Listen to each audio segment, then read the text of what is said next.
Hi guys, today I'm making a tulip quilt block and these are the fabrics I'm using. I cut the fabric into 3-inch squares to start and drew a diagonal line on the white fabric. The majority of this block is made with half square triangles and it was a fairly easy make. Next, I started laying out the fabric to create the block. I made sure to pair up pieces that needed to be sewn as an HST because I'm not working with a pattern and I find it helpful to make sure that I have all the pieces I need. Then I went ahead and chain stitched all the half square triangles. I sewed directly on the line I drew and then trimmed the blocks, leaving a 1/4 inch seam allowance.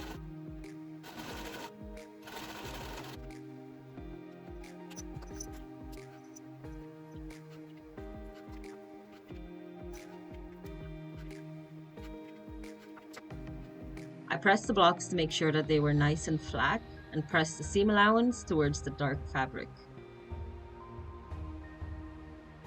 Then I drew a line in the opposite direction of the seam on the yellow and white half square triangle. I placed this right sides together with a purple square and I'll sew on this new line to create a variation of the HST.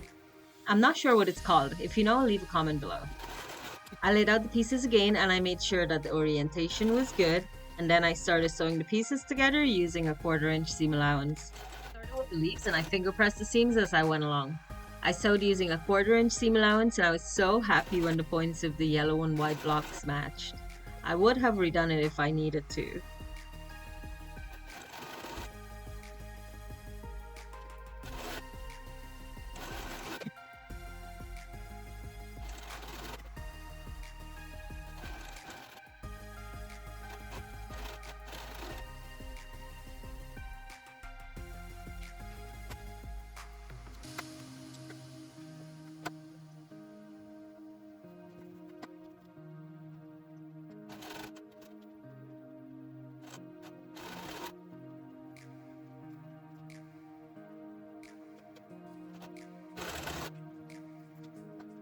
I did all the rows first and then pressed the blocks. I let the seam allowances go in the direction they naturally wanted to, and I squared up the blocks one more time to make sure that my seams would match.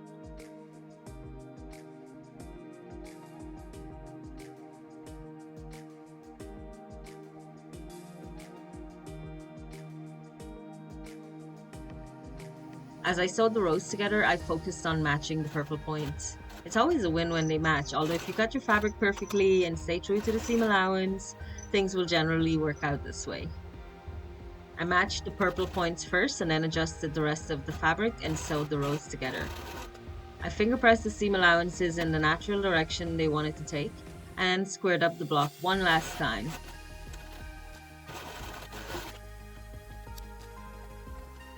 Then I pressed the block again, and I know I say this about every block I make, but look how cute this one is. I love it so much. Thanks for checking out my video. See you in the next one. Bye!